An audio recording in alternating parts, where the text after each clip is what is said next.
5 साल का मुस्लिम लड़का अपने घर में लड़ाई करता है। कहता है कि मैं आपका बेटा नहीं हूँ और वो घर के खाने को फेंक देता है। आप लोग गंदा खाना बनाते हैं, ये खाना मैं नहीं खाता। मैं तो बहुत अच्छे अच्छे मिष्ठान यानी कि मिठाई और बहुत सारी चीज़ें खाता हूँ।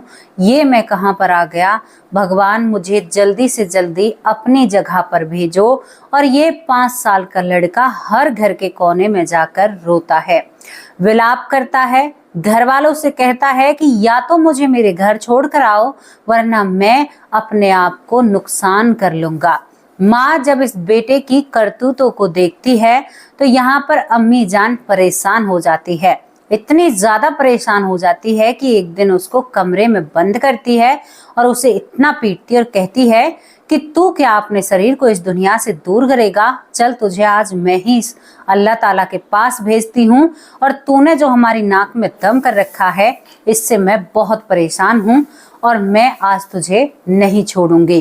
दोस्तों, ये लड़का पिटते हुए भी कहता है कि मैं अपने घर जाऊंगा, तुम मेरी माँ हो ही नहीं सकती।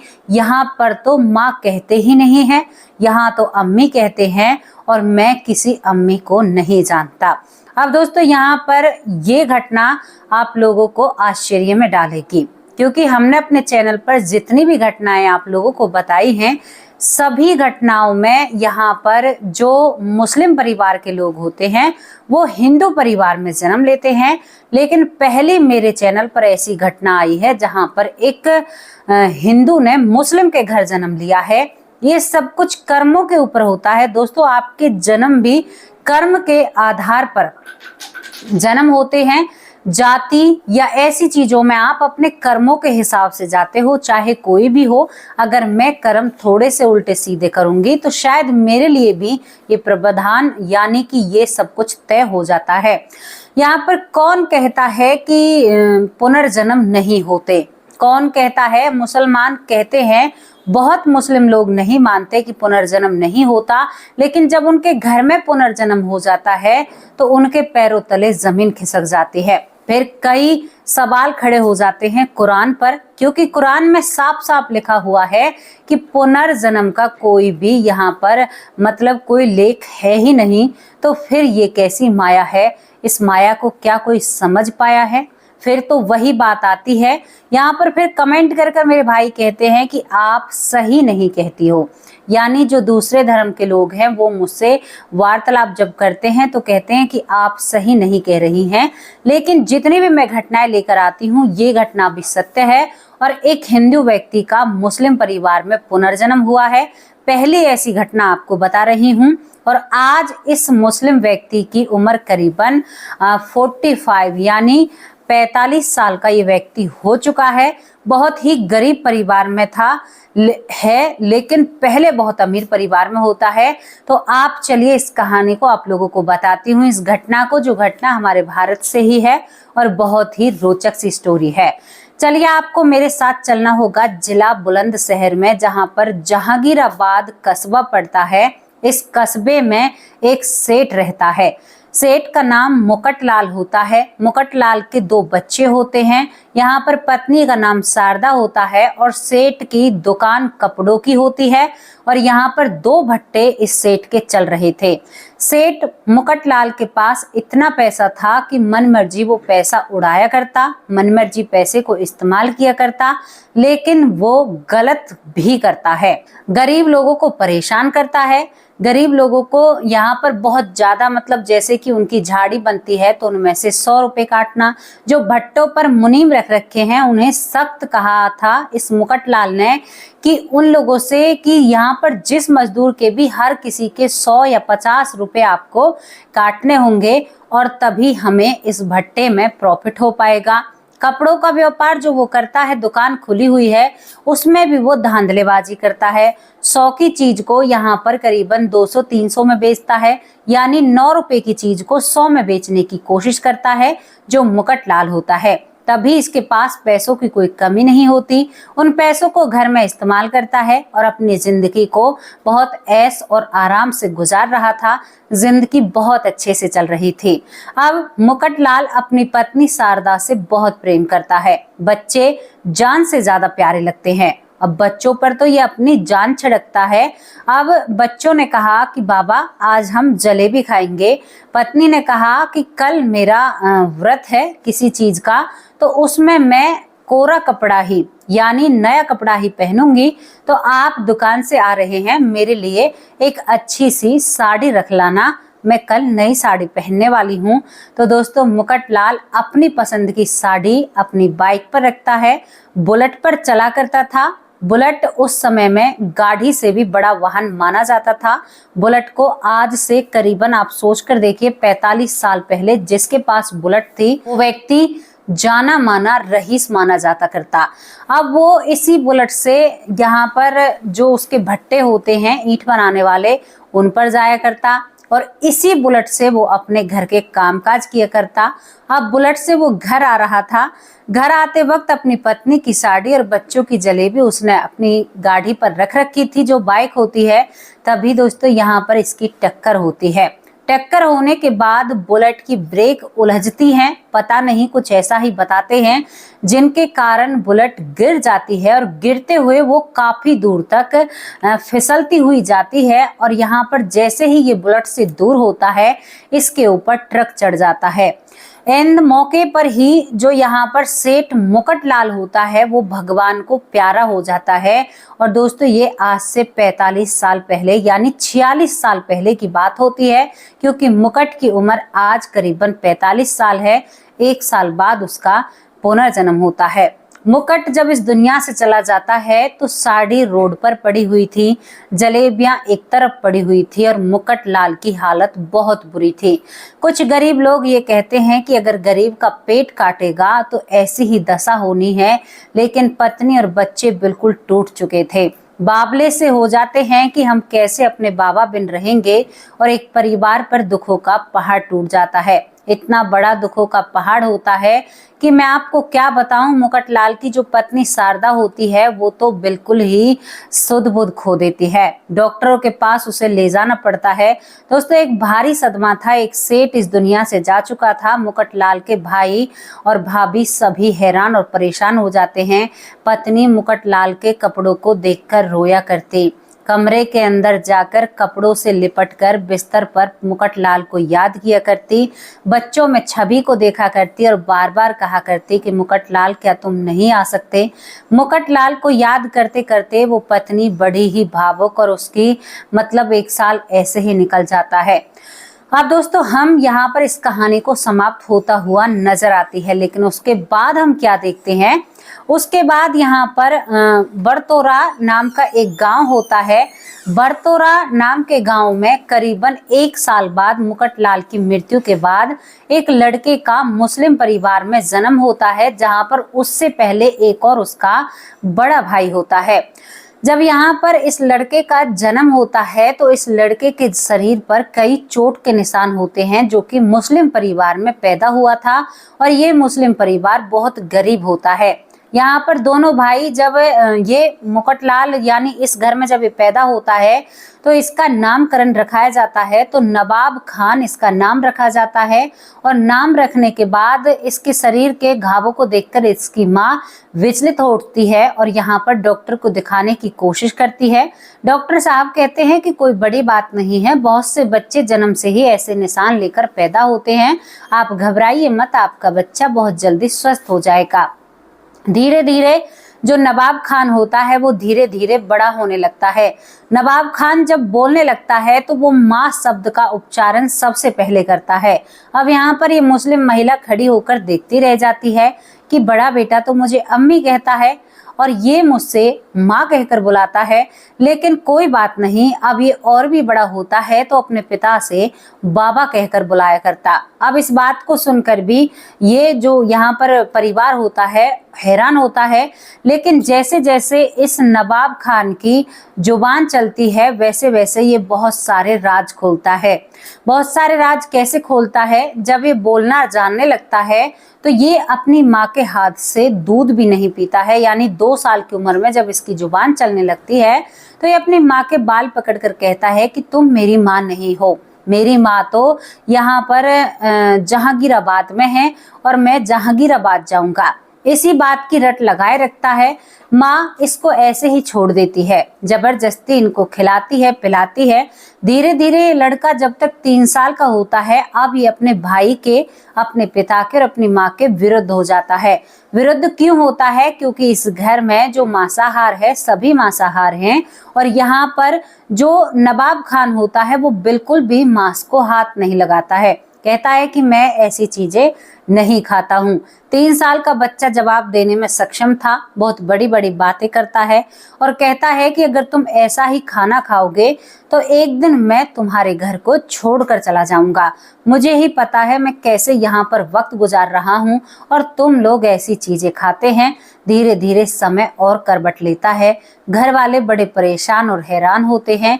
कई लोगों से पूछताछ करते हैं तो जो मुस्लिम समाज के लोग होते हैं वो कहते हैं कि हमारे यहाँ पर तो ऐसे रिवाज ही नहीं है, हमारे यहाँ पर पुनर्जन्म नहीं होता है। यहाँ पर इस नवाब खान के पिता का नाम बुंदू था। बुंदू खान से सब कहते हैं कि ऐसा कुछ भी नहीं है, तुम्हारे बेटे के सर पर कोई बला है, कोई ऐसी वैसी चीज है। तो यहाँ पर नवाब खान को एक मौलवी के पास ले जाया जाता है, मस्जिद भी ले जाया जाता है। वहां पर इसका ताबीज और गंडा कराया जाता है, अपनी तरफ से झाड़ फूक कराई जाती है कि भाई हमें बच्चा बहुत परेशान कर रहा है। लेकिन ये ना ही तो मस्जिद में जाने के लिए तैयार होता है, कहता है कि मुझे तो मंदिर जाना है, ना ही ये घर पर ऐसी चीजों को इस्तेमाल करना चाहता है। लेकिन परिवार के डर के आगे इसे सब कुछ करना पड़ता है। धीरे धीरे ये 4थी साल में जब चलता है तो अब घर वालों की इसने नाक में दम कर दिया था।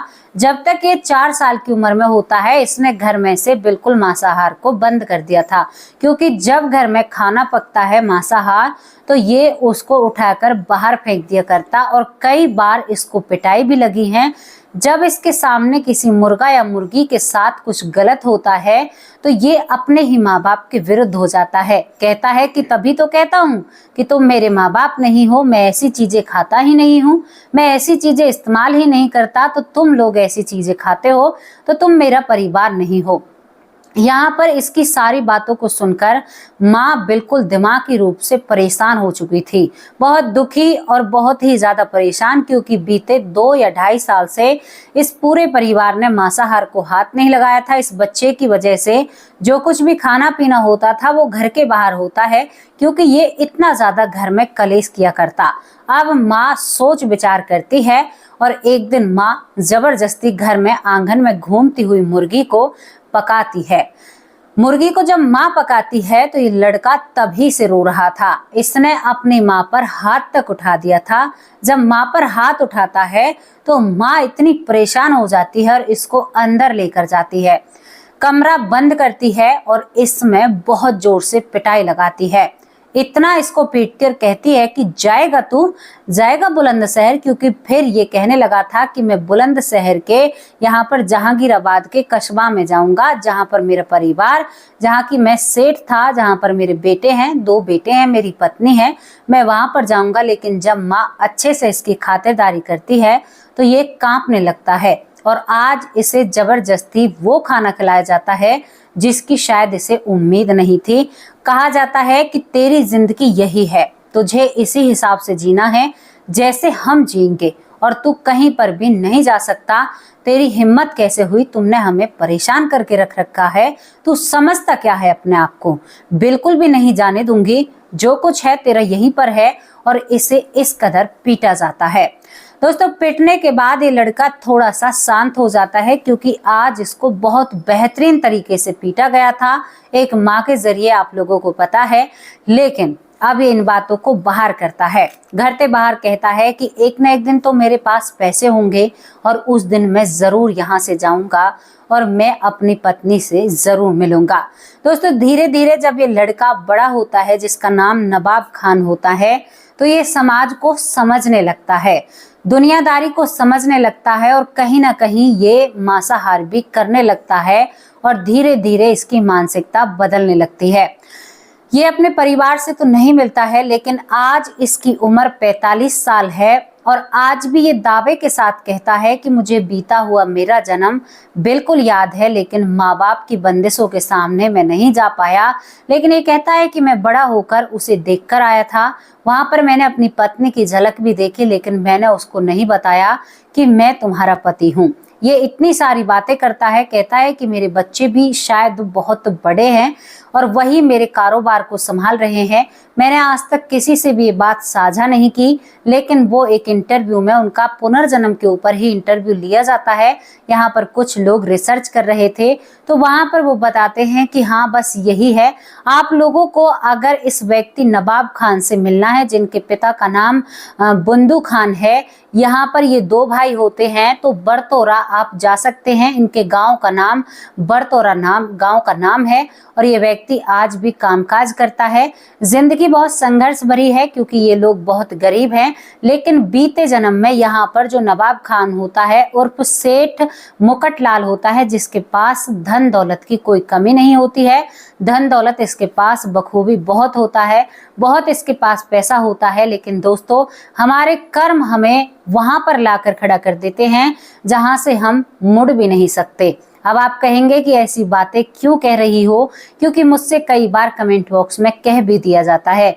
तो ऐसा क्यों कह रही हूँ? इसलिए कह रही हूँ कि आप सोच कर देखिए कि एक इतना अमीर व्यक्ति, यहाँ पर ना ही मैं धर्म को नहीं रखती हूँ बीच में, आप सोचिए कितना बड़ा व्यक्ति जिसके 2 भट्टे चल रहे हैं, यहाँ पर उसके कपड़ों की दुकान हो, उसके कपड़ों की दुकान हो, और आप सोच कर देखिए कि उसके कपड़ों की दुकान होते हुए भी आज वो एक ऐसे गरीब घर में आता है जहां पर शायद खाने के लिए अगर आज कमाया तो पेट भरेगा, अगर नहीं कमाया तो नहीं भरेगा, अगर वो गरीब लोगों के पैसे को नहीं मारता।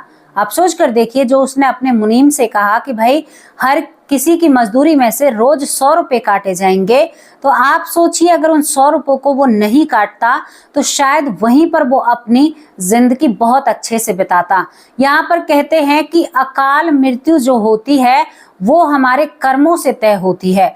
मैंने एक वीडियो अकाल मृत्यु के ऊपर आप लोगों को बताई थी। अकाल मृत्यु तभी बनती है जब इंसान बहुत गलत कर्म करता है, तो एकदम से उसकी मृत्यु उसके दरवाजे पर खड़ी हो जाती है और फिर उसके सामने कोई विकल्प नहीं बचता है कि वो किधर जाए। अगर ये व्यक्ति जो सेठ मुकटलाल था, अगर ये बेईमानी नहीं करता तो शायद आज ये सेठ मुकटलाल बनकर मरता, और आगे के जीवन के बारे में तो चलो कोई नहीं पता, लेकिन शायद ये गरीबी अपने जानते हुए नहीं देखता। आप सोच कर देखिए कितना मलाल बनेगा, कहाँ पहले पैसों में खेलते थे और आज अगर एक दिन नहीं कमाया तो पेट नहीं भरेगा। कितनी तकलीफ होती है ना इस बात को जानते हुए। हाँ, हमें नहीं पता है तो ये कहते हैं कि मालिक तेरी मर्जी है, तुमने ऐसी जगह पर डाला है, लेकिन हमें पता है कि हम अमीर रह चुके हैं, हमारे पास धन दौलत शोहरत सभी रह चुकी है, तब हम ऐसा काम करेंगे तो भैया बहुत दुख और तकलीफ होगी और बहुत ही ज्यादा ऐसा लगेगा कि दोबारा से उस बीते समय में पहुंच जाएं हम, और बीते समय में जाकर हम अपने काम को दोबारा से हासिल करें। तो ये कर्मों के ऊपर आधार होता है कि आप कौन सी जाति, कौन से धर्म, कहाँ पर जन्म ले रहे हो। गरीबी अमीरी भी हमारे ही कर्मों का एक आदेश होता है कि भाई हमने कौन से कर्म किए हैं, क्योंकि यहाँ पर सेठ मुकटलाल को यानी नवाब खान को बिल्कुल याद रहता है कि उसने बीते जन्म में क्या किया था। आज वो कहते हैं कि मैं बहुत उलझनों में उलझा हुआ हूँ, इन्हीं उलझनों के साथ मैं अपनी जिंदगी को आगे बिता रहा हूँ, लेकिन मैं बहुत परेशान भी रहता हूँ। परेशान क्यों रहता हूँ? क्योंकि मैं इस कश्मकश में हूँ कि मैं अल्लाह को मानूं या भगवान को मानूं। घर वाले कहते हैं कि अल्लाह को मानो और मन कहता है कि भगवान को मानो। आज मैं बिल्कुल एक ऐसी जिंदगी जी रहा हूँ कि रोज कमाता हूँ और खाता हूँ, और मैं मांसाहार भी बन चुका हूँ। अब जो जाने भगवान जाने। अब यहाँ पर उसका कर्म तो बिगड़ चुका है, आगे उसको क्या देखना है ये हमें नहीं पता। लेकिन आपको ये घटना कैसी लगी, इसके बारे में अपनी राय कमेंट बॉक्स में जरूर रखना। अब दोस्तों आप लोगों से विदा लेती हूँ। कल शाम को हाजिर होंगे एक सच्ची और अच्छी स्टोरी के साथ और बहुत सारे आप लोगों के नाम के साथ। आपके जवाब दूंगी, सभी सवालों के जवाब दूंगी। अब आप लोगों से विदा लेती हूँ। नमस्कार, जय हिंद, जय